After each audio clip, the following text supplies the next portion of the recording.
In today's class, we are going to examine the current popular question of having men or biological men being in contact sports with women.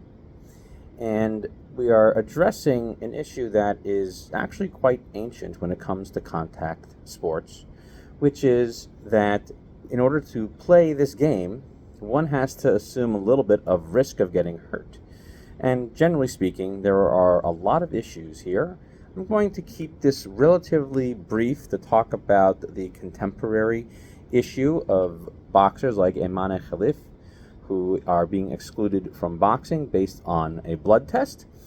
We're going to first look at some classical sources regarding participating in contact sports or contact events, for that matter, if you don't want to consider some of my examples as a sport per se.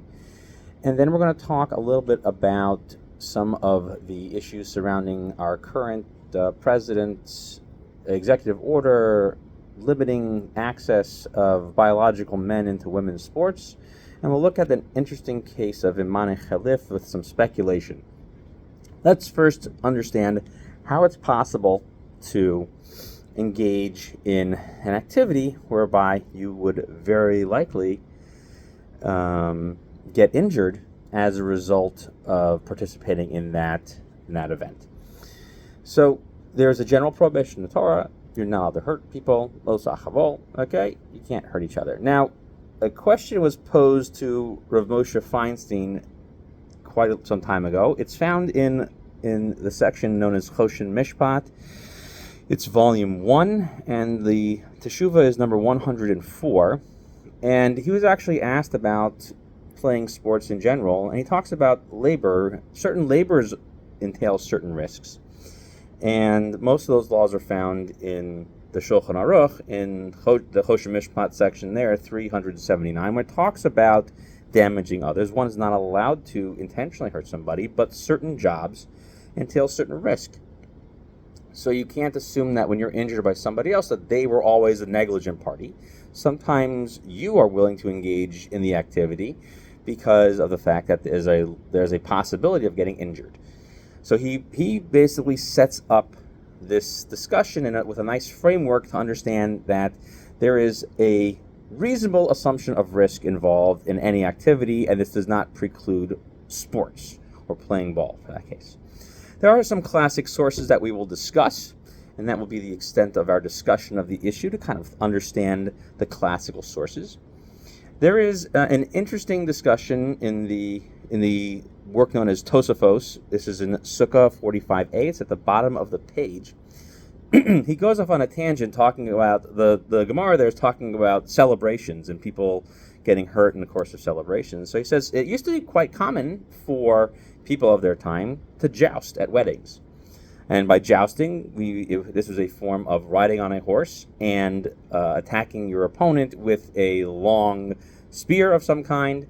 I actually looked in to see if there were any rules, written rules or something along those lines that were handed out. Apparently the laws of jousting back in the pre-Renaissance 13th and 14th century were rather vague, but it was still something that happened. And we find that people hitting each other while riding horses was even common in the days of King David.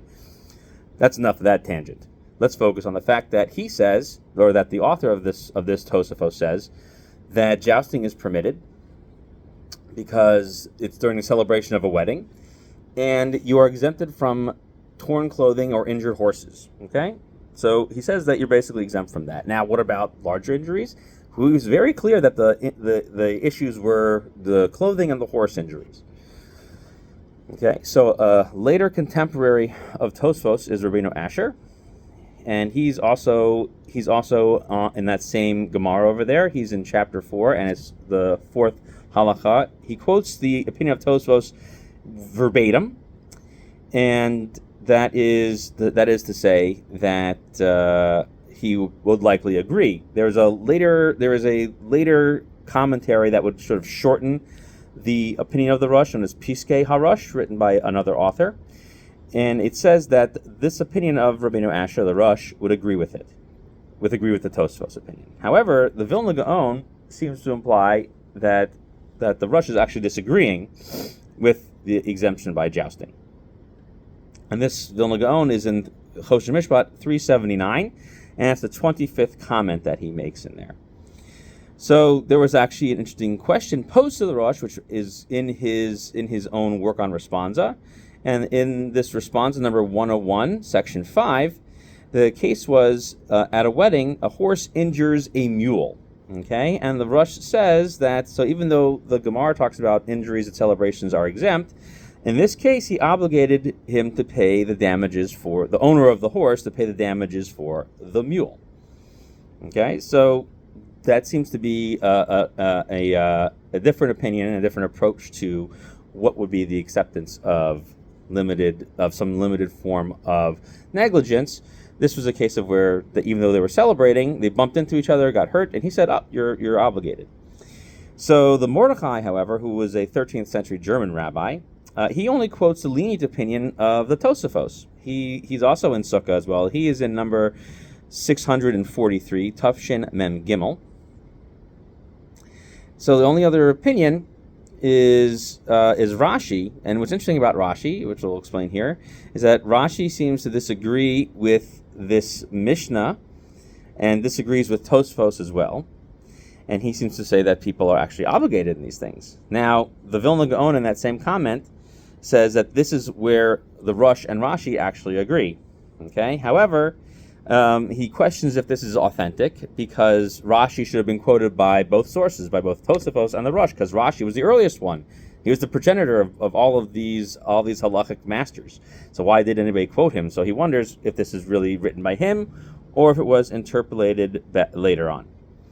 The last example of this in early sources is in the decisions of Rabbi Israel Isserlin, known as the Trumas Hadeshen, which is the name of his work. He was a Bohemian rabbi in the 14th century, quoted extensively by Rav Moshe Isserlis in the Shulchan Aruch, in his glosses on it.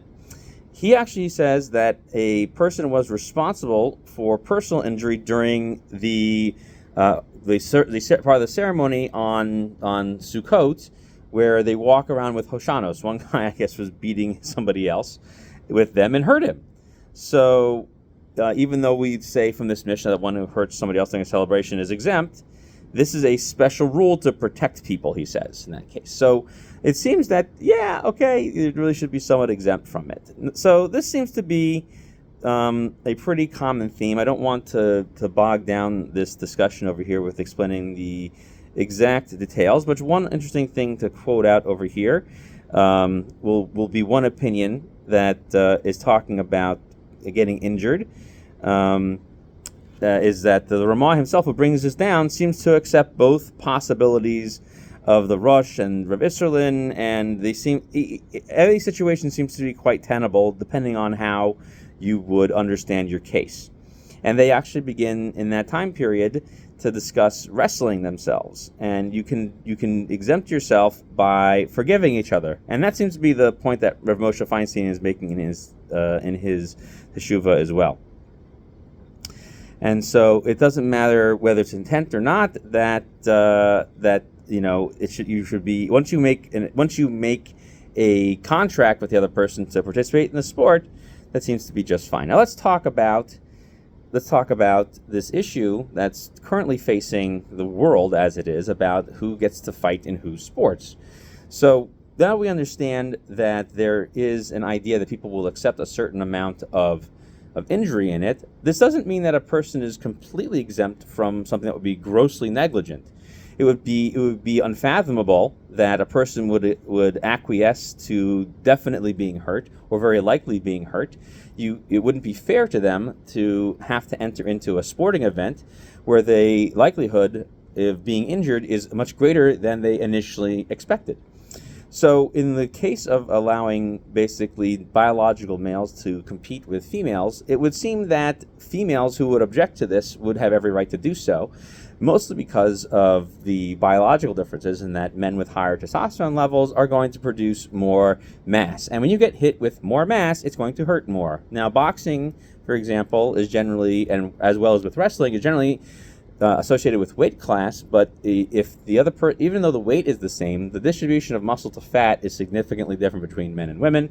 So that would be a question to pose about whether or not the governing body is putting a biological female at risk by having them fight with a biological male who is simply identifying as female. In many ways, it would seem to be grossly negligent on the part of the governing body to allow somebody who has that type of advantage to be able to participate in a sporting event where the other person will very likely get hurt. In fact, the International Olympic Committee actually limited a sprinter from competing, even though everything about her was 100% female. There was no question about that, but she naturally produced more testosterone. They wanted her to take a testosterone inhibitor. So I don't see why that wouldn't be a possibility for them to measure that in this case.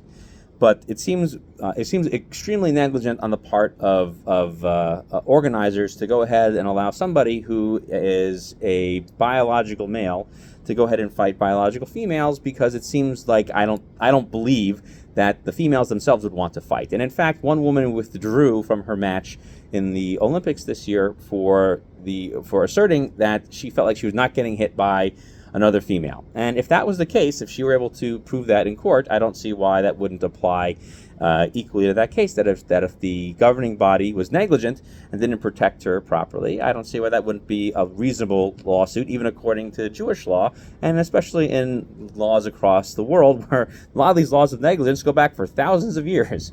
You know, the Jews were talking about it a long time ago, the Romans were talking about it a long time ago, and it's kind of stuck around even into the modern era. What's interesting about the case of Imane Khalif, and there's one other boxer who may have a similar situation, is that there is a genetic disorder of which this particular boxer may be suffering, known as Swyer syndrome, which creates a type of gender dysphoria. And the problem is that they basically have the chromosomes of a male, they have the XY, but they present themselves completely as female.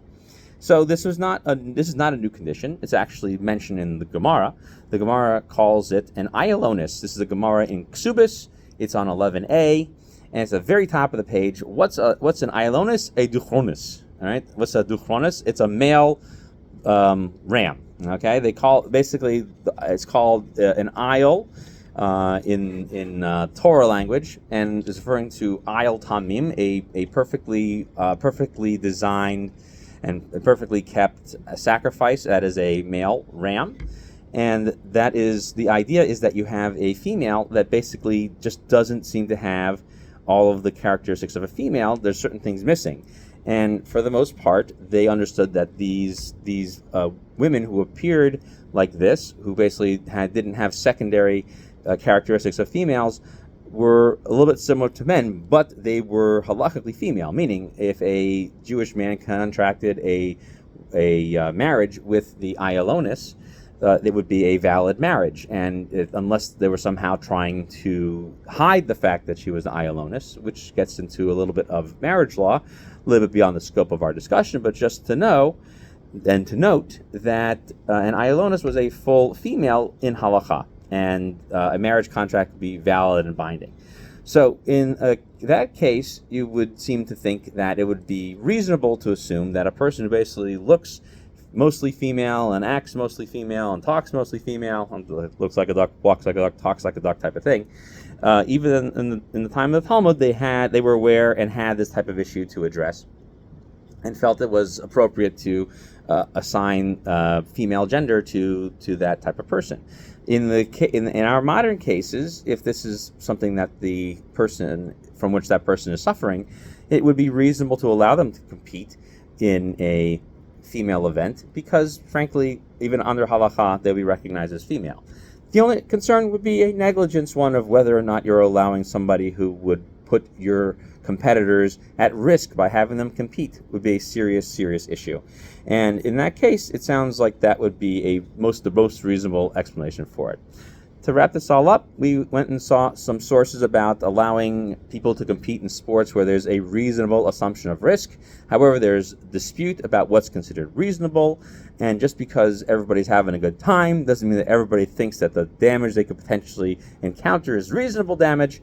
But there has to be some acceptance of damage, and there has to be some reasonable expectation of getting hurt in accepting an activity upon yourself. However, it would be unreasonable for a society to go ahead and put their competitors, their sport competitors, at a negligible amount of risk, a grossly negligible amount of risk. It would be super unfortunate for somebody to get injured as a result of not taking proper precautions. But that does not mean that certain people who have certain biological issues and have inherited some type of biological issues from being able to compete in sports. Just because we don't understand with our own perceptions about how all of these things do. Chazal were very wise, and they helped us to see and understand what it means to define certain people and help them sort of move on with their lives. And they have certain cases that even we now, thousands of years later, can appreciate and apply to our own modern period. I hope you enjoyed the shir. I look forward to seeing your comments. Remember to like and subscribe.